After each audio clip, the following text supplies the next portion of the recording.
down, we've seized the narcotics associated with it, and now the real work begins to really link the tunnel with an organization and then systematically, through the investigative process, to dismantle those organizations. You said you found in the past 5 years 7 major tunnels. How many of those are in the Otay area, and what makes this so attractive? I think all of them have been here in the Otay Mesa area, and I think one factor is the very nature of this area, which is a warehouse district. So plenty of infrastructure and opportunity to attempt to operate without being detected in nondescript warehouses that are fairly close together. Both of the gentlemen who are charged in our district are charged with conspiracies involving 1,000 kilograms or more marijuana, so they're 10-year mandatory minimum sentences up to life. The individuals who are charged in the Central District of California are facing the same exposure of criminal liability.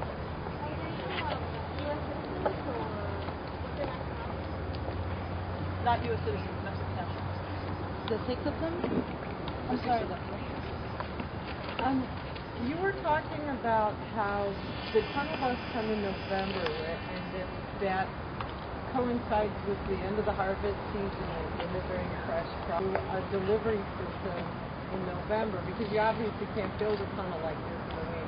Could you talk about that a little? Yeah, I think it's, as in any organization or business whose sole reason for being is to generate profits, whether it's illicit or legitimate. In this case, you have an organization that knows that they're going to have X amount of inventory at a certain time in the year. Similar to legitimate businesses who monitor their inventory, and they want to find the most effective and efficient means to distribute that inventory and sell it as they can. And I think that involves planning. And certainly we know from our investigations that the cartels are out to make money and make a profit, and that they look for the most efficient and effective ways to distribute their inventory. So clearly they plan as much as any legitimate enterprise would. How much time in advance do you think they need to plan a tunnel and get it operational for the end of the harvest season? I think that's very difficult to answer. I think that there's so many factors involved in planning and constructing.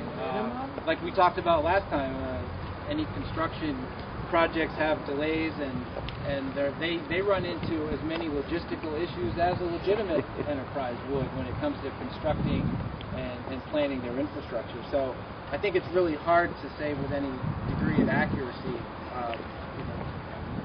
what that would look like in the time period. Can you just describe what agents found when they first went into the warehouse? It looks like the marijuana was in boxes. It might be troop boxes or something. Yeah, so the way the storyboards are laid out, I think kind of tells the story of the location of the 2 warehouses, the initial incident in Los Angeles with the tractor trailer up there, and then here behind the chief you'll see the pretty much as it was upon entry. So the rather large boxes sitting on pallets, some of them had markings indicative of a produce type business or produce type enterprise. And then more specifically we get into the packaging and the markings, and then actual photos of the tunnel itself as it was discovered. How long would it take to build such a tunnel? Tough estimate. Guessing, and this is purely anecdotal at this point, could be 6 months plus, 6 months to a year.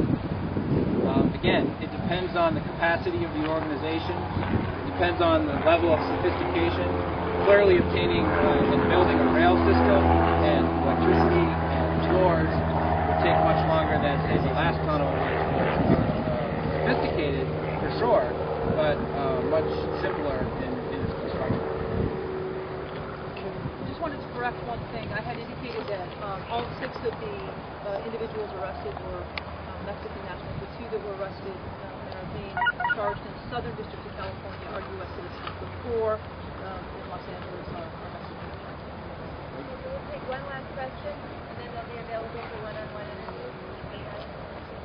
Right. Yeah, it is possible that this person smuggled arms too into Mexico from here.